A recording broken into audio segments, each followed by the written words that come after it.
네, 감사하고요. 로마서는 우리가 죄인이기에 심판 가운데 있다.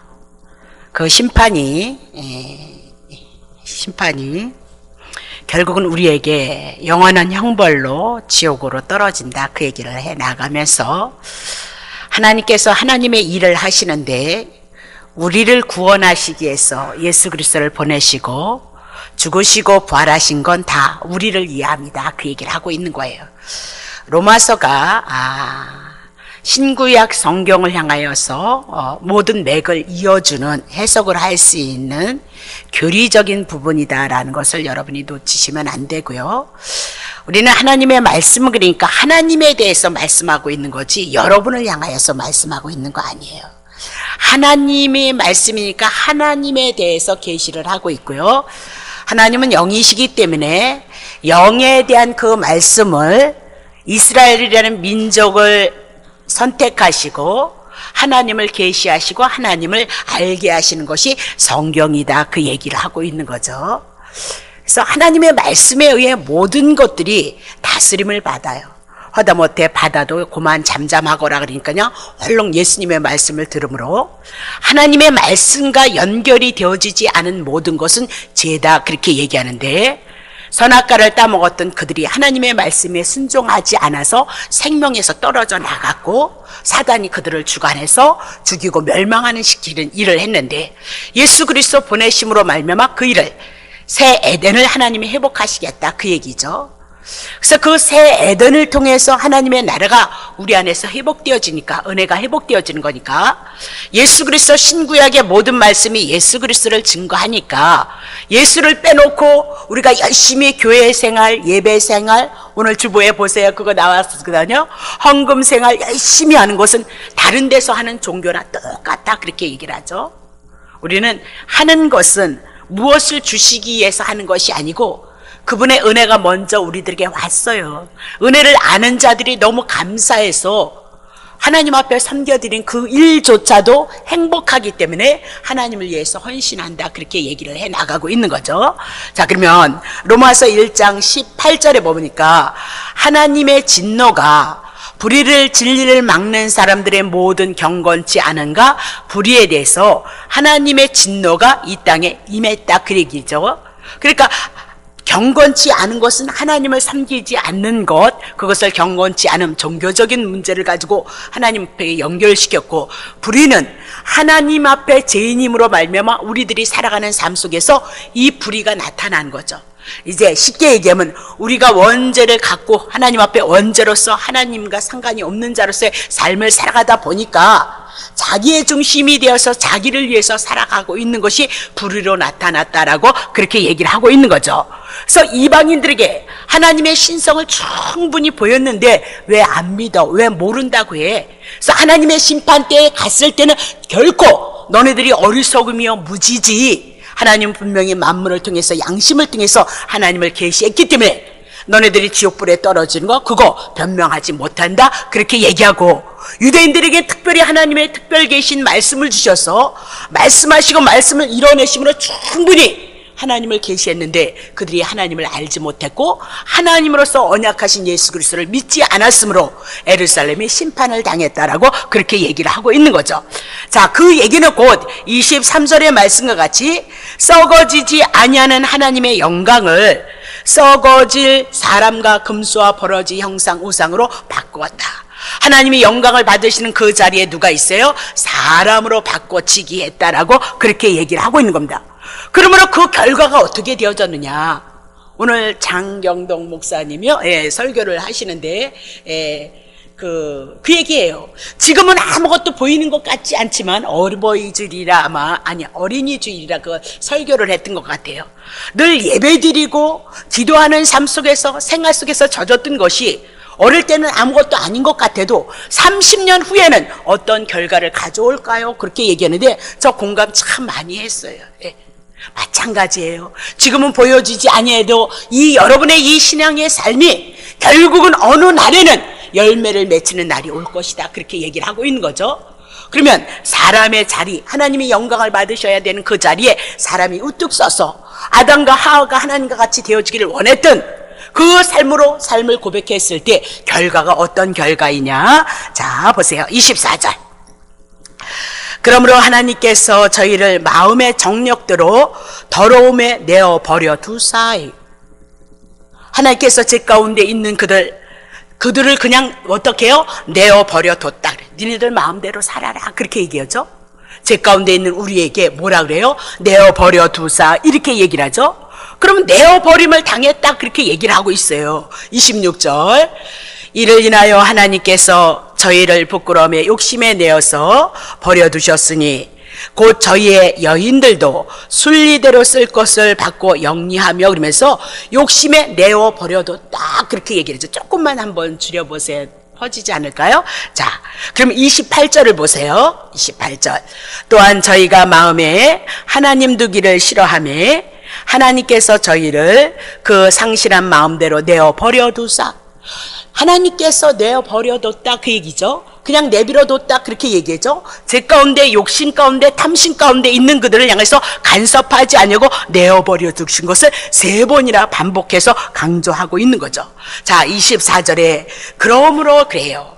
그러므로 이제 그런 결과를 가지고 방탕하고 욕심과 탐심이 있는 그 인생들을 향해서 하나님이 간섭하지 아니고 내어 버려두심으로 말미암아 그들은 경건치 아니함으로 말미암아 그들이 무엇을 했대요? 하나님께 내어버림을 당했다 그렇게 얘기죠. 하나님께 내침을 당했다 그 얘기입니다. 그 얘기는 하나님께서 이제는 너네들 간섭하지 않겠다. 너네들 원하는 대로 한번 살아봐라. 내 마음대로 한번 살아봐라. 그렇게 얘기를 하고 있는 거죠. 그러니까 하나님께서 내어버리니까 피조물을 하나님처럼 섬기고 있는 것이 우리의 인생의 삶이다 그 얘기입니다. 그러니까 우리가 제일 좋아하는 게 뭐냐면 뭐니 해도 머니가 참 좋거든요. 그럼 우리가 이 땅에 하나님의 은혜를 알고 깨닫고 우리의 삶을 이뤄가기 위해서 필요한 부분인데 하나님이 하나님 되시는 것이 아니라 누구나 돈이 하나님이 되어버리는 세상을 추구하고 있다 그 얘기를 하고 있는 거죠. 자, 그러면 사람들이 왜 하나님을 우상처럼 숭배하느냐? 하나님의 은혜, 거저주시는 은혜인데 하나님은 우상처럼 섬겨서 내가 지성을 드리면 무엇을 주는 것처럼 그렇게 왜 우상 숭배하듯 하느냐? 왜 사람들이 무속인의 팔자도 못 고치고만 지 팔자도 못 고치고만 왜 무속인을 찾아가고 귀신을 섬기고 있느냐? 하나님이 방치해놨기 때문이다 그렇게 얘기를 하고 있어요. 하나님과 단절이 되어졌기 때문에 죽을 짓만 하고 살아가고 있다라고 그렇게 얘기를 하고 있는 거죠. 그것이 뭐예요? 하나님께서 내어버린 결과이다 그렇게 얘기를 하고 있습니다. 28절에 보니까 28절에 뭐라 하냐면 또한 저희가 마음에 하나님 두기를 싫어하며 하면서 하나님 두기를 싫어했다는 거죠. 하나님을 내어 쫓았다 그렇게 얘기를 하고 있어요. 말로는 생각으로는 다 하나님인 것 같은데 무엇을 추구하고 있죠? 여러분 자신을 추구하고 여러분의 소원을 추구하고 여러분의 정욕을 추구하고 여러분이 원하는 대로 살아가고 있는 그 상태가 하나님을 내어 쫓은 상태이다 그렇게 얘기를 하고 있어요. 그래서 1장 23절의 말씀과 같이 하나님의 영광을 썩어질 사람의 금수와 버러지 형상 우상으로 바꾸었다 그 얘기죠. 그러면 그런 상태가 도대체 하나님이 보셨을 때 어떤 상태이냐? 골로새서 1장 21절 전에 악한 행실로 멀리 떠나 마음으로 원수가 되었던 너희들 예수 그리스도를 영접하기 이전의 상태는 우리는 늘 이렇게 자기 중심의 삶을 살아갔던 삶을 악한 행실로 그리고 하나님을 떠났던 그리고 하나님과 원수가 되어졌던 상태이다라고 그렇게 얘기를 하고 있어요. 그럼 이 비극이 언제 이루어졌느냐? 창세기 3장 23절 여호와 하나님이 에덴 동산에서 그 사람을 내어보내어 그의 근본된 토지를 갈게 하시고 에덴은 하나님과 교제하고 교통할 수 있는 장소였고 하나님의 은혜로 충분할 수 있는 은혜가 있는 것이었습니다. 그럼에도 불구하고 하나님의 말씀에 불순종함으로 말미암아 에덴에서 쫓겨났고 이렇게 얘기를 하고 있어요. 근본된 토지를 갈게 하셨지만 토지를 갈아도 열매를 맺지 못하는 것은 땅이 저주를 받아서 열매를 내지 아니했다. 인생들에게는 수고와 땀이 왔다. 그렇게 얘기를 하고 있는 거죠. 그러면 그 하나님 앞에 원수 되어진 것들이 또 어떻게 나타나느냐? 24절입니다. 그러므로 하나님께서 마음의 정욕대로 더러움을 더러움에 내어버려 두사 저희의 몸을 서로 욕되게 했더라. 그렇게 얘기하면서 성적인 제약을 가지고 말씀을 하고 있어요. 사람이 등 따시고 배불르면 이제 딴 생각이 나는 거죠. 그래서 딴 생각이고 결국은 어디로 가냐면 성적인 것으로 가게끔 되어져 있다. 그렇게 얘기를 하고 있어요. 자, 그러면 정력대로 더러움 이렇게 얘기하면서 이때 당시는 고린도나 에덴이나 에베소에서 하나님의 신전에서 제사를 드렸거든요. 이방인들이 그 신전에서 수정도는 여인들이 있었어요. 그리고 남자분들이 있었거든요. 근데 그들이 이방의 제사와 함께 종교의식이란 그 미명 아래에 혼음을 하는 그런 일들이 있었다. 그렇게 얘기를 하고 있죠. 이거는 뭐 우리가 얘기하지 않아도 지금 많은 것들이 성적 타락을 인하여서 하나님 앞에 제약된 모습으로 나타나고 있는 것을 우리가 너무나도 잘 알고 있거든요. 26절 보세요. 이를 인하여서 26절 하나님께서 저희를 부끄러움의 욕심에 내어 버려두사 곧 저희 여인들도 순리대로 쓸 것을 바꾸어서 영리로 쓰면서 27절 이와 같이 남자들도 순리대로 여인 쓰기를 버리고 서로를 향하여서 음력이 불릴 듯 하여서 남자가 남자로 더불어 부끄러운 일을 향하여 저희의 그릇 때문에 상당한 보응을 그 자신이 받았느니라. 그렇게 얘기를 하죠.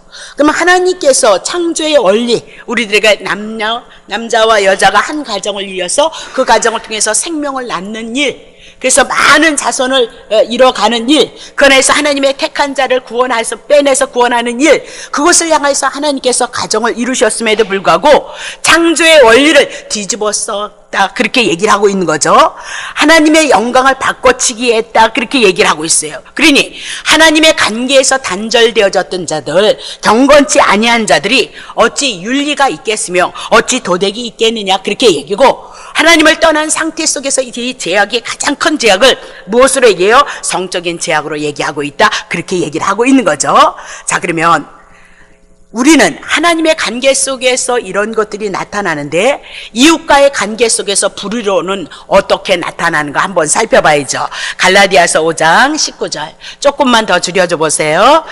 육체의 일은 현저하니 곧 음행과 더러운 것과 호색과 우상숭배와 술수와 원수를 맺는 것과 분쟁과 시기와 분냉과 당짓는 것과 불리함과 이단과 투기와 술취함과 방탕함과 또 그와 같은 것들이라 전에 너희에게 경계한 것 같이 경계를 하노니, 그러니까 구약 성경에도 그런 거 경계했다 그 얘기를 하죠.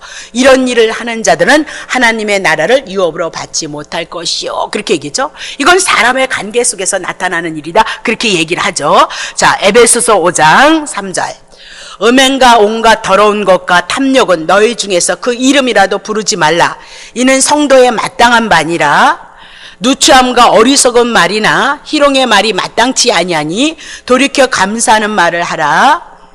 너희도 이것을 정령이 알거니와 음행하는 자나 더러운 자나 탐하는 자 곧 우상 숭배하는 자나 다 그리스도와 하나님의 나라에서 기업을 얻지 못하리라.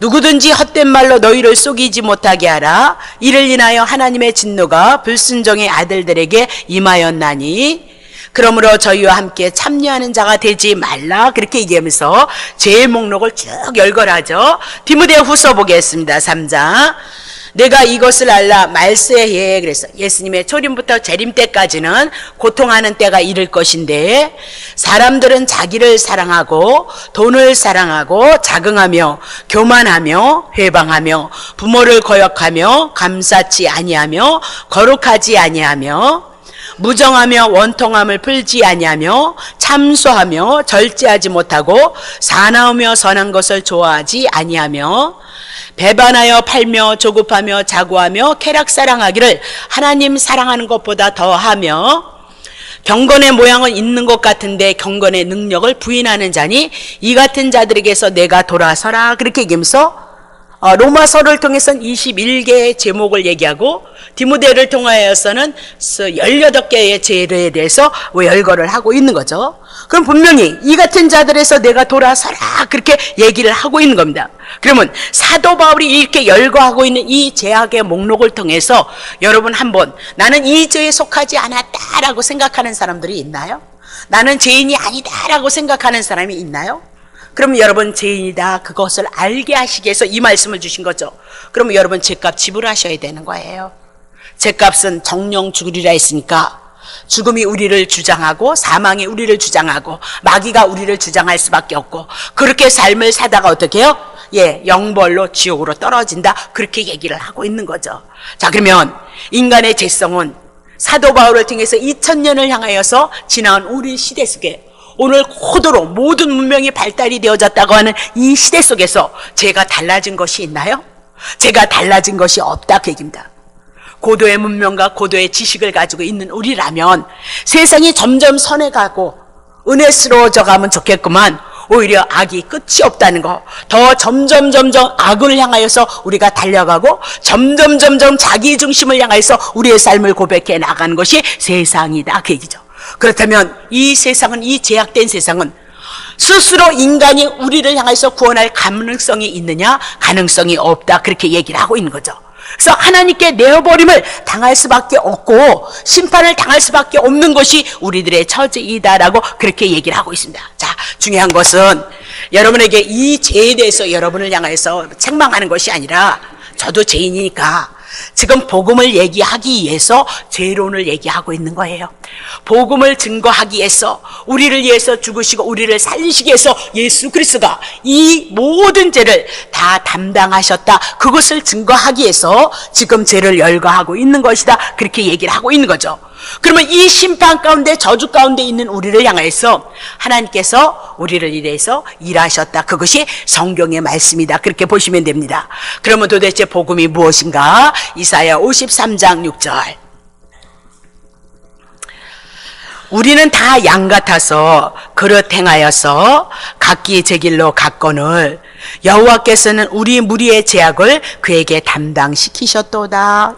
이미나도 예언을 하셨어요.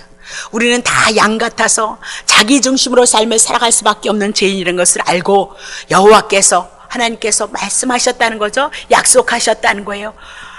우리의 무리의 죄악을 오실 예수 그리스도에게 담당시키실 것을 언약하셨고 예수 그리스도는 오셔서 우리의 죄악을 담당함으로 우리가 하나님의 자녀가 되어졌다. 그것이 성경 이야기다 그 얘기죠. 마태복음 27장 46절. 제9시쯤에 예수께서 크게 소리질러 가라사대 엘리 엘리 라마 사박다리 하시니 이는 곧 나의 하나님 어찌하여 나를 버리셨나이까 하는 뜻이라 그렇게 얘기하죠. 그러니까 예수님이 십자가에서 죽으시는 것은 우리가 우리의 뜻을 향해서 우리의 길을 갔던 우리를 향해서 우리의 무리의 죄악을 누구에게 담당시키셨어요? 예수님이 십자가에서 다 담당하셨다 그렇게 얘기를 하고 있죠. 하나님께서 내어버린 우리를 향해서 하나님이신 예수 그리스도가 오셔서 우리를 구원하시기 위해서 당신이 내어버림을 당하시는 사건이다 그 얘기입니다. 그러니까 기도하고 있는 거예요. 하나님이, 예수님이에요. 하나님, 저들이 저렇게 중요합니까? 저들이 그렇게 귀한 겁니까? 그래서 내가 이렇게 십자가에서 이 고난을 당하면서 저들을 위해서 구원을 이루어야 되는 겁니까? 하나님, 저들을 정말 저렇게 사랑하시는 겁니까? 그렇게 하나님 앞에 기도하고 있는 거죠. 아파서 죽겠어요, 살려주세요, 그런 기도가 아니라 우리를 얼마나 사랑하시는지를 향해서 지금 하나님 앞에 기도하고 있는 예수님의 모습이다 그 얘기를 하고 있는 거죠. 자, 그러면 구약 성경을 보면 아담과 하와가 에덴에서 살고 있었는데 범죄했어요. 그래서 창세기 3장 15절에 꽂짝 여인의 후손 예수 그리스도를 보내셔서 다시 우리를 회복할 것을 말씀하셨다 그 얘기죠. 그래서 하나님께서 이스라엘 백성을 선택하셔서 하나님의 약속을 늘 끊임없이 모든 구약 성경을 통해서 예수 보내주시다는 약속을 구약 성경을 통해서 기록하고 있다 그 얘기입니다. 신명기 28장 1절. 내가 내 하나님 여호와의 말씀을 삼가 듣고 내가 오늘날 내게 명하는 그 모든 명령을 지켜 행하면 내 하나님 여호와께서 너를 세계 모든 민족 위에 뛰어나게 하실 것이다 그 얘기를 하고 있죠. 2절. 내가 내 하나님 여호와의 말씀을 순종하면 이 모든 복이 내게 임하여서 내게 있을 것인데 14절까지 하여튼 나가자빠져도 복을 주시겠다 그렇게 얘기를 했죠. 자, 15절 보세요. 내가 만일 내 하나님 여호와의 말씀을 순종하지 아니하여 내가 오늘날 내게 명하는 그 모든 명령과 규례를 지켜 행하지 아니하면 이 모든 저주가 내게 임하고 내게 미칠 것이니라 그렇게 얘기죠. 그러니까 순종하면 어디 가든지 복이 우리에게 미칠 것이고 하나님 말씀에 불순종하면 언제든지 저주가 여러분과 나에게 임할 것이다. 그렇게 얘기를 하고 있는 겁니다. 그러면 하나님께서 이 말씀을 하신 것은 이스라엘 백성이 순종하거나 순종하지 아니하거나 그 행동을 통하여서 하나님의 복을 내리고 저주를 내린다는 그런 뜻이 아니다, 그 얘기입니다. 하나님이 주신 말씀을 통해서 무엇 때문에 이 말씀을 하셨는가 우리가 한번 생각해 봐야 되는데, 만약에 순종을 하면 복을 받았어요. 근데 또 순종하지 않았으면 저주가 더 많이 임하잖아요. 60몇 절까지 있으니까요. 그럼 분명히 하나님께서 말씀하고 있는 것은 우리의 행위에 의해서 복과 저주가 있을 것이다, 그런 얘기가 아니고 오늘 하나님께서 복과 저주를 향해서 우리에게 말씀하고 있거든요. 분명히 복이 있다, 분명히 저주가 있다, 그 얘기입니다. 근데 이 복이 어떻게 이루어지며 이 저주가 어떻게 이루어지는지에 대해서 말씀하고 있다, 그 얘기죠.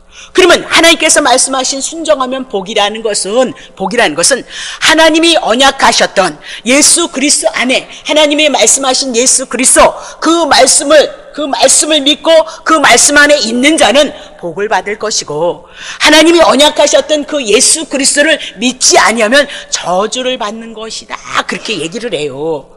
근데 우리는 문자 그대로 다 푸니까 우리가 망했다, 그 얘기입니다. 보세요. 이스라엘 백성들이 하나님 앞에 불순종했을 때는 한가운데 성막이 있었어요. 그래서 십계명을 주면서 그들에게 제사법을 주셨잖아요. 20장에 출애굽기 20장에 십계명을 주셔서 그 십계명 여러분이 지켜요? 못 지키니까 여러분 저주 받으셔야 된다. 그 25장에서는 또 뭐 하죠? 성막을 져요, 성전을 져요. 이스라엘 백성이 율법을 통해서 십계명을 통해서 죄를 범하면 얼른 양 잡아서 소 잡아서 어떻게 해요? 용서받을 수 있도록 하나님의 성막에 가서 짐승 잡아서 용서를 받으라, 그렇게 얘기했죠. 그럼 구약 성경은 예수 그리스도를 그림자로 얘기하고 있으니까 성막에 가면 짐승을 죽여서 용서를 받는 것처럼 예수 그리스도가 이 땅에 오셔서 성전으로 오셔서 우리의 죄를 해결하시기 위해서 제물로서 십자가에서 죽으셔서 그 예수 그리스도, 하나님이 언약하신 예수 그리스도를 믿음으로 말미암아 우리가 복이고, 하나님이 언약하신 예수 그리스도를 믿지 아니함으로 저주이고 심판 가운데 있다는 것을 가르쳐주고 있는 것이 성경이다, 그 얘기입니다.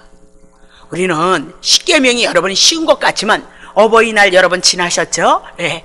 어버이날 지났을 때 정말 자식을 위해서는 우리가 힘껏, 물론 우리가 우리의 삶을 살아가기 위해서 그렇습니다만, 어버이날을 향해서 우리가 생각할 때는, 물론 평상시에도 잘 하시는지 모르겠는데, 어버이날이면 어머님에 대한, 아버님에 대한, 부모님에 대한 그 은혜가 있단 말입니다. 그렇죠? 그래서 부모님을 찾아감에도 불구하고 그 일은 또 그렇게 큰 일같이 느껴지는 거예요. 그렇죠? 어떤 어머님이나 아버님이나 생실이 있으면, 아니 자식들을 위해서는 막 10만 원, 20만 원 그게 쓰는 게 아깝지 않은데, 제가 그렇단 말입니다. 제가 부모님을 향해서 어떤 날이 되어지시고 20만 원을 드리기도 하고 30만 원을 드려지는 그 일이면 그의 생활이 빵꾸가 나니까 어렵더라, 그 얘기입니다. 그래서 정말 사랑은 하나님께로부터, 위로부터 오는 거지, 밑에서 부모님을 사랑하고 섬기는 그 은혜를 아는 건 정말 어려운 거구나, 그런 생각을 하면서 제가 우리에게도 주신 하나님의 은혜는 예수 그리스도를 통하여서 하나님의 은혜가 왔고, 그 은혜가 왔음에도 불구하고 우리가 하나님을 사랑하는 이것, 하나님을 경외하는 일은 결코 쉬운 것이 아니구나, 그런 생각을 제가 했다, 그 얘기입니다. 오늘도 마찬가지입니다. 하나님께서 우리에게 행하신 일은 예수 그리스도 보내셔서 그 언약 안에 있는, 예수 안에 있는 자는 복을 받을 것이고, 그 언약, 예수 그리스도 언약 안에 있지 않는 자는, 말씀 안에 있지 않는 자는 저주를 받을 것이다, 그것을 말씀하고 있다, 그 얘기입니다. 모든 성경은 그 얘기입니다. 자, 그러면 신명기 21장 16절 보세요. 자기의 소유를 그 아들들에게 기업으로 나눈 날에 그 사랑을 받는 자의 아들로 장자를 삼아, 곧 장자 곧 그 미음을, 제가 조금 잘못 찾아온 것 같아요. 에레미야 1장 16절. 무리가 나를 버리고 다른 신들에게 분향하며 자기의 손으로 만든 것에 절하였은즉 내가 나의 심판을 베풀어 그들의 모든 죄악을 징계하리라. 하나님은 이스라엘 백성을 선택하셨어요. 이스라엘 백성을 통해서 이적과 기적을 드러내시고 하나님의 말씀을 주셨음에도 불구하고 하나님의 백성들이 하나님 앞에 우상을 숭배하러 갔다, 그 얘기입니다. 근데도 하나님은 이스라엘 백성을 버리지 않는다, 그렇게 얘기를 하고 있는 거죠. 왜 버리지 않느냐? 하나님이 약속하셨거든요. 하나님이 언약하신 예수 그리스도를 통해서 그들을 향해서 용서해 주시기로 언약해 주셨기 때문이다라고 그렇게 얘기를 하고 있는 거죠. 그러면 하나님께서 언약하셨던 이 언약 예수 그리스도를 인하여서 하나님은 선택한 이스라엘 백성을 버리지 않아요. 이 언약은 영원전서부터 그리고 구약의 성경서부터 창세기서부터 하나님이 언약하신 말씀이다라고 그렇게 얘기하고, 그 언약이 언제 이루어졌냐? 2015년에 유대 땅 예루살렘에서 메시아로 오신 예수 그리스도가 십자가에서 죽으심으로 말미암아, 십자가에서 던져짐으로 말미암아 오늘 우리의 구원을 이루셨다, 그렇게 얘기를 하고 있는 거죠. 자, 그러면 하나님의 약속을 온전히 성취하신 예수 그리스도를 믿는 것, 처음 아담에게 주신 약속이다, 그 얘기죠. 죄를 졌을 때 사단의 머리를 깨트리시기 위해서 여인의 후손으로 예수 그리스도가 오셔서 죄의 문제 해결할 것이다, 그렇게 말씀하셨던 것은 누구를 위함이에요? 아담을 위함인 거예요. 그러면 아담을 향하여서 우리가 이 땅에, 아담을 인하여서 우리가 아담의 후손으로 이 땅에 태어났거든요. 그러면 누구를 위함이에요? 여러분과 나를 위해서 오신 예수 그리스도가 우리의 구원을 온전히 이루셨다, 그 얘기를 해나가고 있는 거죠. 문제는 뭐냐면 예수 그리스도가 십자가에서 나의 죄를 위해서, 여러분들의 죄를 위해서 죽었다는 그 사실을 믿지 못한다는 거죠. 하나님을 그렇게 열심히 섬겼던 유대인들이, 하나님의 말씀을 가졌던 그들이 예수 그리스도를 알아보지 못했어요. 그리고 예수님을 십자가에 올려놓았다, 그렇게 얘기를 하고요, 하나님 앞에 원수 되어진 일을 행했다, 그렇게 얘기를 하고 있는 거죠. 그러니 이방인들도 마찬가지인 거죠. 아니, 인간에 의해서 살해를 당하고 죄인으로서 십자가에 죽으신 그 예수가 하나님이시고 메시아라는 것을 어떻게 믿겠느냐, 그 얘기를 하고 있는 거죠. 그래서 하나님께서 성령을 보내시는 겁니다. 그리고 하나님께서 그곳에서 자기의 백성을 통해서 믿음을 주셔서 오늘도 이 말씀이 내 안에서 생명으로 역사되어져서 이 믿음을 우리들에게 선물로 주시는 그 일을 성령님께서 하신다, 그 얘기를 하고 있습니다. 자, 로마서 1장 28절을 통하여서 저희가 마음에 하나님을 두르기를 싫어함으로 하나님께서 저희를 그 상실한 마음대로 내어버려 두셨다, 그렇게 얘기하고, 오늘 우리는 하나님의 진노 가운데 심판 가운데 있는 자다, 그 얘기죠. 모두가 심판 가운데 있는데 그 심판에서 구원받는 자가 있다입니다. 그 구원받는 자가 있다, 그렇게 얘기를 합니다. 그 자가 도대체 누구이냐? 로마서 11장 1절. 그러므로 내가 말하노니 하나님이 자기의 백성을 버리셨느냐? 그럴 수 없다는 거예요. 자기의 백성 절대 안 버려요. 영원전부터 택했던 하나님의 백성 절대 안 버려요. 나도 이스라엘이뇨 아브라함의 씨에서 난 자요 베냐민의 지파인데, 하나님이 그 미리 아신 자가 백성을 버리지 아니하셨나니 너희가 성경에 엘리야를 가리켜 말한 것을 알지 못하냐? 저가 이스라엘을 하나님께 송사하되, 그러면서 자기의 백성은 버리지 아니하시는 하나님으로 나타나는 거예요. 절대 버리지 않아요. 버려야 되는데 버릴 수가 없는 거예요. 왜? 언약하셨기 때문이다, 그 얘기입니다. 그래서 어떻게 우리가 하나님 앞에 구원을 얻느냐? 갈라디아서 2장 20절. 내가 그리스도와 함께 십자가에 못 박혔나니 그런즉 이제는 내가 산 것 아니고 오직 내 안에 그리스도께서 사신 것이라.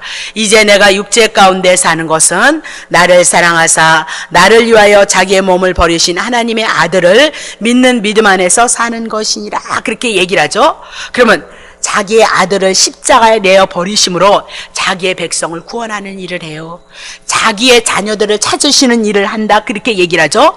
그러면 자기의 아들을 십자가에 내어 버리셨다, 그렇게 얘기하고 십자가에서 죽기까지 한 상태로 버려두심으로 여러분과 내가 하나님 앞에 구원을 얻었다, 그렇게 얘기하고 여러분과 내가 하나님 앞에 산 자가 되어졌다, 그렇게 얘기를 하고 있는 거죠. 그러면 이 구원이 온 여러분과 나는 오늘 어떻게 삶을 고백해 나가야 되느냐? 고린도전서 6장 19절. 너희의 몸은 너희가 하나님께로부터 받은 바 너희 가운데 계신 성령의 전인 줄 알지 못하느냐? 너희는 너희의 것이 아니니라. 값으로 산 것이 되어졌으니 그런즉 너희의 몸으로 하나님께 영광을 돌려드리도록 하라, 그러죠? 그러면 우리가 몸으로 하나님 앞에 들려지기까지는요, 마음으로는요 누구나 다 사랑해요. 이곳에 오시지 않은 분도요 다 사랑하는 줄 알고 있어요. 생각으로요, 자기가 무척 하나님을 사랑하는 줄 알고 있어요. 다 알고 있거든요. 근데 어디까지요? 마음에서, 생각에서 어디까지 나와야 되는 거예요? 몸으로 나온 것, 그것이요 우리의 믿음이다라고 그렇게 얘기를 하고 있는 거죠. 그러면 오늘 우리가 몸으로 하나님 앞에 영광을 돌려드린 그 삶을 이뤄가는데, 우리가 몸으로 영광 돌려드린 그 삶이 어떻게 이루어질 것인가? 에베소서 1장 4절.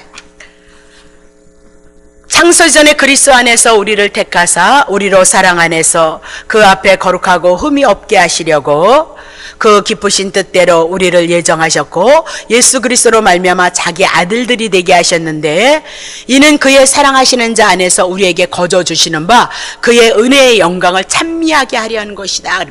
그러니까 우리가 몸으로 하나님 앞에 드려지는 그 삶이 어떻게 해요? 그 구원을 인하여서 우리가 그 거저 주시는 그 사랑을 인하여서 하나님 앞에 감사하는 것, 그 은혜를 거저 주시는 그 은혜의 영광을 찬미하는 것이다 라고 그렇게 얘기하죠. 쉽게 얘기하면 이겁니다. 하나님이 나 살려주셔서 너무 고맙습니다. 제 가운데 형벌 가운데 있는 나를 향하여서 십자가에서 나를 구원하시니 너무 감사합니다. 우리가 이것을 은혜가 와서 부분적으로 느껴가지만 지옥과 천국이 갈라진 그 세계 속에서 우리는 뭐다? 너무 주님 앞에 감사할 거거든요. 근데 우리는 영적으로 무감각하기 때문에 우리는 그 은혜에 대해서 너무나도 희미해지고 가고 있다. 그 얘기를 해나가고 있는 거죠. 그러면 하나님이 사도 바울이 에베소서를 향해서 우리에게 기도하라 그래요. 우리에게 기도하라 그랬는데 뭐라고 기도하냐면 하나님의 은혜를 알게 하기 위해서 그 은혜를 넓게, 깊게, 높게, 길게 그 하나님의 은혜를 알게 하게 해달라고 여러분이 기도하라고 그렇게 얘기를 해요. 그러면 기도해서 하나님의 은혜가 오는 거냐? 아니요. 하나님의 말씀을 통해서 그 말씀이 실제로 내 심령을 움직이고 내 영혼을 깨워서 십자가를 통하여서 주신 그 은혜를 인하여서 감사함으로 여러분의 주어진 삶의 여정 속에 주님의 뜻을 세우고 주님을 향하여 섬기는 믿음의 삶을 고백해 나가는 것, 그것을 오늘 하나님 앞에 찬미다라고 그렇게 얘기를 하고 있는 거죠. 그럼 우리는 분명히 율법을 주심으로 말미암아 저주에서 복음으로 바뀌어져서 우리를 살린 자다라고 그렇게 얘기를 하고 있어요. 사도행전 10장 1절 보세요. 가이사랴에 고넬료라 하는 사람이 있는데 이달리아데라 하는 군대 백부장이에요. 그가 경건하여서 온 집으로 더불어 하나님을 경외하고 백성을 많이 구제하고 하나님께 항상 기도하더니, 그러니까 베드로를 향해서 하나님께서 유대인들을 향하여 복음을 전하게 하셨거든요. 그러면 고넬료가 지금 구제도 하고 하나님 앞에 경건하게 살았다 그렇게 얘기를 하고 있어요. 근데 예수를 알지 못하는 거예요. 예수를 이렇게 율법으로 옛 언약에서 열심히 하나님을 섬기는 자가 누구였어요? 고넬료였다라고 그렇게 얘기를 하고 있는 거죠. 근데 율법의 행위 가지고 경건을 가지고 구제를 가지고 나 같으면 그런 사람에게 구원을 주겠구만. 그러나 그런 옛 언약에 있었고 죄의 문제 해결하지 못했고 예수님에 대해서 알지 못했기 때문에 베드로에게 환상으로 보이셔서 짐승 잡아먹으라 그 얘기죠. 고넬료가 곧 누구예요? 짐승과 같은 자다. 예수가 없는 자가 누구예요? 짐승과 같은 자다. 그 가정에 가서 율법과 복음을 제시함으로 말미암아 하나님의 말씀을 증거했을 때 그 가정에 성령이 임했던 것을 우리가 기억할 수 있다 그 얘기죠. 베드로가 옥에 가서 갇혔을 때가 있었어요. 근데 베드로를 깨우는 거예요. 쇠고랑이 풀어졌다. 그거를 보시면 안 돼요.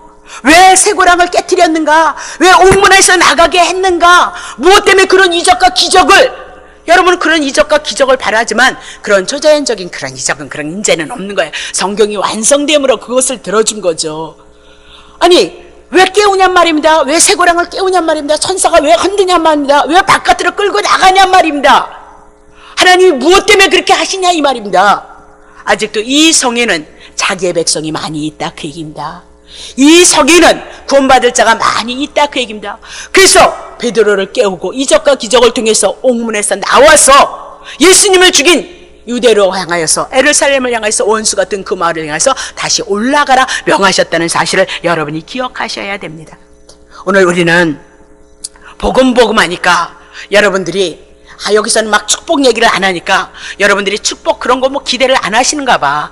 그래서 여러분들이 열심을 안 품으시는가 봐. 막 진리가 아니고 비진리인 데는 그냥 그렇게 난리를 죽이면 그게, 그래서 우리 20년 30년 해왔잖아요.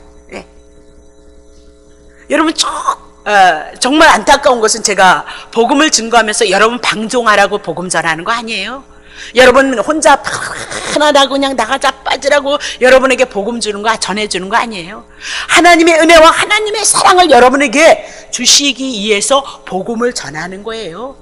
하나님은 사랑이시라는 그 사랑을 증거하기 위해서 예수 그리스도를 증거하고 있다 그 얘기입니다. 그러니까 방종하라는 것이 아니고 오늘 예수님이 여러분 중심에 얼마나 있나 살펴보시고 여러분 마음에 정말 예수님이 하나님처럼 여러분 안에 있는지 살펴보시고 복음 주셔서 빈둥거리라는 것이 아니고 오늘 베드로를 오게 있는데 깨워요. 그리고 다시 또 매맞으러 가라는 거예요. 고통을 당하면서도 복음을 전하라고 하셔서 이적과 기적을 드러내셔서 다시 복음 전하는 자로 증거했던 것처럼 오늘 우리가 그리스도를 안에 주인으로 모셔서 하나님을 사랑하고 섬기는 그 삶이 이 복음을 인하여서 감사하고 복음을 인하여서 소망을 가지고 복음을 인하여서 하나님의 은혜가 와서 그 은혜를 가지고 여러분의 삶을 고백함으로 하나님 앞에 영광을 돌려드리는 귀한 삶을 이뤄가시기를 예수의 이름으로 축복합니다.